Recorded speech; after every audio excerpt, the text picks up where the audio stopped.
दुर्गा सप्तशती एक रहस्यमय और शक्तिशाली ग्रंथ। जय माता दी भक्तों, क्या कोई पवित्र ग्रंथ भी साबित हो सकता है?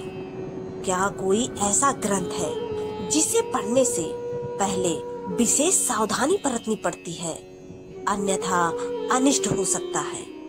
दुर्गा सप्तशती को लेकर एक ऐसी ही अनेक रहस्यमयी मान्यताएं प्रचलित है। यह केवल देवी महात्म्य का वर्णन करने वाला ग्रंथ ही नहीं, बल्कि एक गूढ़ तंत्रिक ग्रंथ भी है, जिसके उच्चारण मात्र से दिव्य शक्तियां सक्रिय हो जाती है। लेकिन यदि इसे अनुचित विधि से पढ़ा जाए तो यह जीवन में भयंकर संकट भी ला सकती है। आखिर क्यों इसे शापित माना जाता है? कौन सा रहस्य इस ग्रंथ के पीछे छिपा है?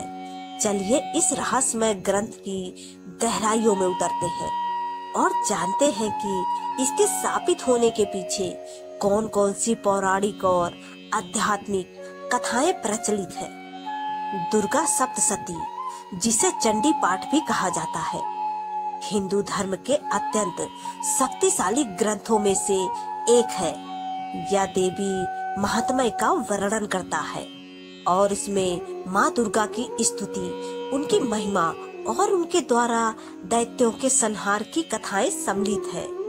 यह ग्रंथ विशेष रूप से नवरात्रि के दौरान पढ़ा जाता है और इसका पाठ करने से भक्त को अपार शक्ति, समृद्धि और आध्यात्मिक उन्नति प्राप्त होती है।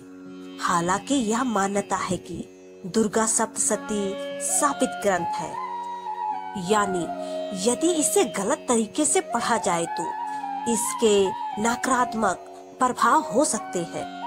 इसे शापित कहे जाने के पीछे कई पौराणिक और आध्यात्मिक कारण बताए जाते हैं।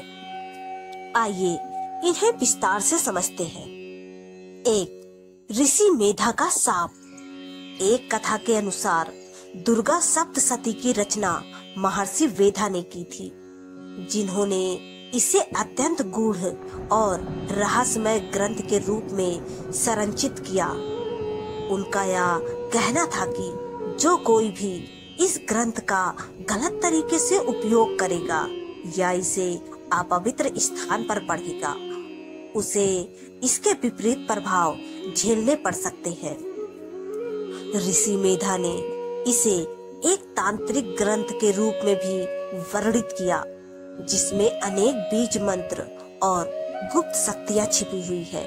यदि कोई साधक बिना तैयारी, बिना गुरु दीक्षा या बिना उचित विधि के इस ग्रंथ का पाठ करता है तो उसे अनिष्टकारी परिणाम भुगतने पड़ सकते हैं। 2, शिव जी द्वारा शापित होना।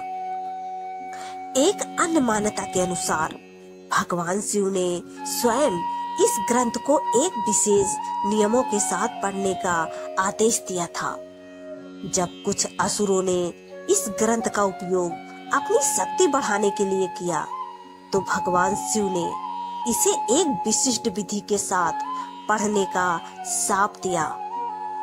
शिव जी ने कहा कि यदि कोई बिना श्रद्धा, बिना उचित उच्चारण या बिना साधना के इसका पाठ करेगा तो यह उसके लिए हानिकारक सिद्ध होगा। इसी कारण इसे शापित ग्रंथ माना जाने लगा। 3, महाकाली की उग्र शक्ति। दुर्गा सप्तशती में 3 मुख्य देवियों महाकाली, महालक्ष्मी और महासरस्वती की स्तुति की गई है। इनमें से महाकाली का स्वरूप अत्यंत उग्र और तामसिक माना जाता है।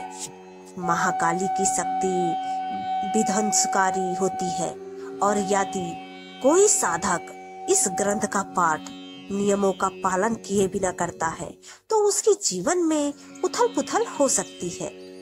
ऐसी मान्यता है कि यदि दुर्गा सप्तशती का गलत उच्चारण किया जाए या इसे अनुचित स्थान पर पढ़ा जाए तो इससे नकारात्मक ऊर्जा उत्पन्न हो सकती है, जो पाठ करने वाले के लिए घातक सिद्ध हो सकती है। 4. तांत्रिक प्रभाव और सिद्धियां। दुर्गा सप्तशती को तंत्र साधना से भी जोड़ा जाता है। कई तांत्रिक और साधक इस ग्रंथ का उपयोग विशेष सिद्धियां प्राप्त करने के लिए करते हैं। इसमें कई ऐसे मंत्र होते हैं जो साधना के लिए अत्यधिक शक्तिशाली माने जाते हैं। यदि कोई साधक इस ग्रंथ को बिना उचित विधि या बिना गुरु दीक्षा के पढ़ता है तो वह उन शक्तियों को सही तरीके से नियंत्रित नहीं कर पाता और उसका जीवन कठिनाइयों से भर सकता है। यही कारण है कि इसे सावधानी पूर्वक और नियमों का पालन करते हुए पढ़ने की सलाह दी जाती है। 5. बिना संकल्प और समर्पण के पाठ करना।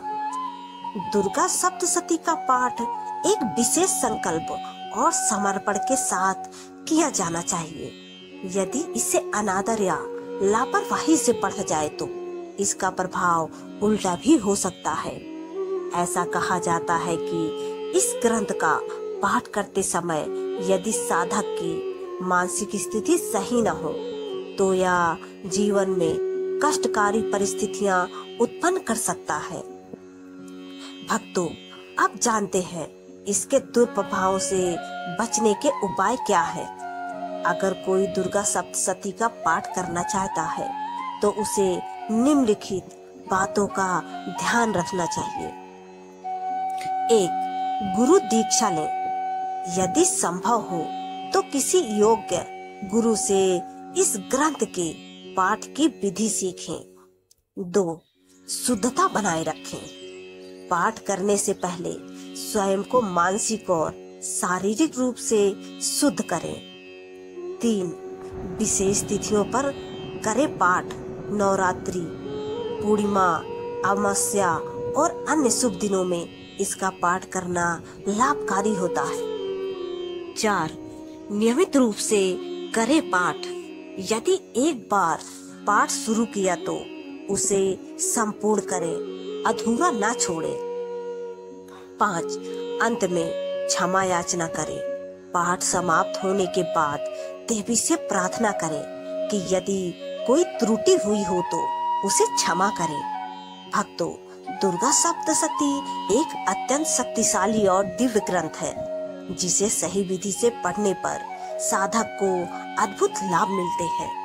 लेकिन यदि इसे नियमों का उल्लंघन करके पढ़ा जाए तो इसके नकारात्मक प्रभाव भी हो सकते हैं। यही कारण है कि इसे शापित ग्रंथ कहा जाता है। वास्तव में यह ग्रंथ शापित नहीं बल्कि संवेदनशील और ऊर्जावान है, जिसके अनुचित प्रयोग से हानिकारक परिणाम हो सकते हैं। अतः इसे पढ़ने से पहले उचित नियमों और विधियों का पालन अवश्य करना चाहिए। प्रेम से बोलिए जय माता दी। ऐसे ही और भी रोचक और आध्यात्मिक वीडियो के लिए चैनल को सब्सक्राइब कर लें। फिर मिलते हैं एक और दिलचस्प वीडियो के साथ। दोस्तों, आपको ये जानकारी कैसी लगी कृपया कमेंट करके जरूर बताएं। वीडियो पसंद आया हो तो लाइक करें और अपने दोस्तों के साथ शेयर करें। कमेंट बॉक्स में जय माता दी लिखना ना भूलें और ऐसी ही और भी बहुत सारी कहानियों को सुनने के लिए चैनल को सब्सक्राइब जरूर करें। धन्यवाद। जय श्री कृष्णा।